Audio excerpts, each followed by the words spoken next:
Eh bien, bonjour et bienvenue chez Contalia. Nous allons aujourd'hui faire un zoom sur la CSG, Contribution sociale généralisée, car nous avons vu au mois de février, fin du mois de février, un arrêt de la Cour de justice de l'Union européenne qui est venu condamner d'ailleurs la France sur ce point-là, et nous devrons rembourser sans doute des sommes relativement importantes en la matière.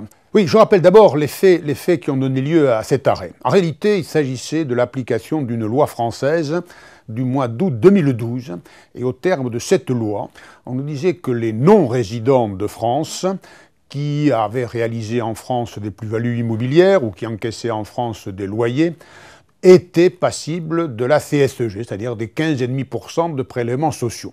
Ils devaient payer l'impôt sur le revenu, bien sûr, plus donc ces prélèvements sociaux de 15,5%. Dès le départ, on doit dire que beaucoup de gens étaient sceptiques sur la compatibilité de ce régime avec le droit communautaire.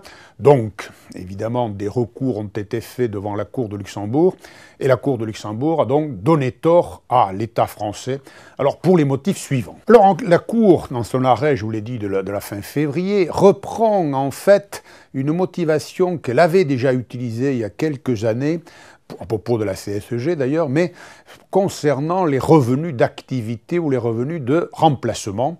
Et elle applique ce raisonnement aux revenus donc, du patrimoine qui sont concernés ici, les loyers et les plus-values.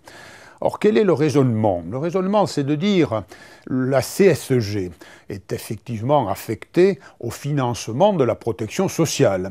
Et ça, effectivement, personne ne discute ce point. Or, dans cette hypothèse, constate la Cour, dès lors qu'elle est affectée au financement de cette protection, si les non-résidents ne bénéficient pas de la protection sociale française, c'est-à-dire s'ils ne sont pas affiliés à la sécurité sociale française, pour être simple, dans ce cas, il n'y a aucune raison pour qu'ils soient obligés de payer ces prélèvements sociaux qui, précisément, servent à financer cette protection. Et c'est là, on peut commenter un petit peu, c'est là qu'on voit toute l'ambiguïté de notre CSG.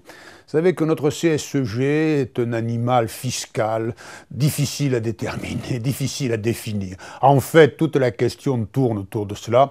Est-ce que c'est un impôt ou est-ce que c'est plutôt une cotisation sociale? Vous savez qu'on en discute à perte de vue. Le critère général pour distinguer un impôt d'une cotisation sociale, c'est que l'impôt n'est pas déductible du revenu imposable, de la base, alors que la cotisation sociale est entièrement déductible d'une base. Alors, comme vous le savez, le malheur en la matière, c'est que la CSG est partiellement déductible. Donc, le critère ne marche pas, ne peut pas marcher du tout.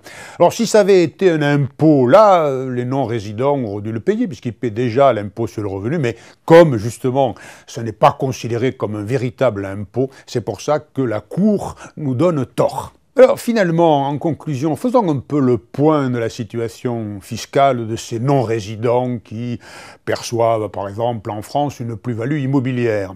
Bien, donc, dorénavant, ils n'auront plus à payer les prélèvements sociaux.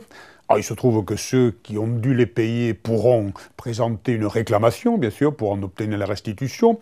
Et là, on n'a pas encore les évaluations, mais il semblerait qu'il y ait beaucoup de sommes qui sont prévues à la matière, il y a des sommes importantes.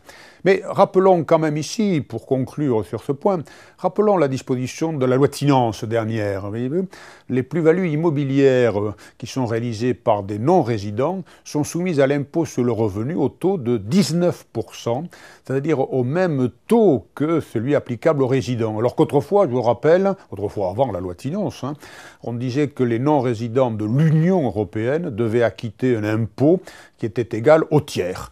Donc dorénavant, depuis cette réforme de la loi de finances, donc 19% pour tout le monde, et depuis cet arrêt de la fin février, plus de prélèvements sociaux sur ces plus-values.